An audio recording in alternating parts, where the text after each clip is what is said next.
Pernah nggak sih dulu saat kalian disuruh ibu membeli garam di warung menggunakan uang dengan nominal yang besar, kemudian kembaliannya kalian simpan tanpa sepengetahuan ibu kalian? Atau mengcopy paste pekerjaan orang lain? Atau mungkin sering datang terlambat ke sekolah karena sering bermalas-malasan? Atau yang lebih parah, kalian pernah menjadi bendahara kelas dan menggunakan uang bendahara untuk urusan pribadi, namun tidak dikembalikan. Tahukah kalian, itu semua adalah perilaku korupsi di kehidupan sehari-hari yang tanpa disadari sering kita lakukan. Korupsi bukan hanya sekedar mengambil uang milik orang lain.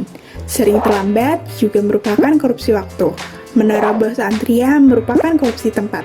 Bahkan menyimpan uang kembalian juga termasuk penggelapan dana.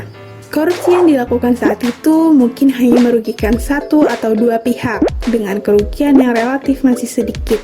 Namun, dalam jumlah yang lebih besar, korupsi juga dapat merugikan beberapa organisasi, perusahaan, bahkan sebuah negara.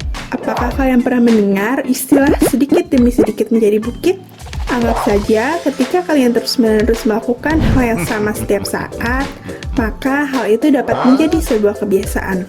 Ada dua faktor yang menyebabkan terjadinya korupsi, yaitu faktor internal dan faktor eksternal. Faktor internal berasal dari perilaku individu maupun dukungan sosial. Faktor eksternal berasal dari sikap masyarakat, ekonomi, politis, hingga organisasi. Di Indonesia sendiri terdapat beberapa lembaga anti korupsi. Namun, tentunya peran serta masyarakat dalam memberantas tindak korupsi di Indonesia juga sangat dibutuhkan. Terdapat beberapa nilai-nilai yang bisa diterapkan untuk menanamkan sifat anti korupsi, yaitu 1. Kejujuran dalam berucap dan berperilaku.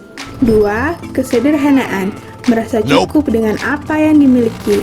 3. Kegigihan, yaitu mencapai kesuksesan dengan cara sendiri. Nah, sekarang sudah paham kan apa yang dimaksud dengan korupsi? Yuk kenali ciri-ciri korupsi di sekitarmu dan bersama kita wujudkan lingkungan yang bebas korupsi dengan menanamkan sifat anti korupsi sejak dini.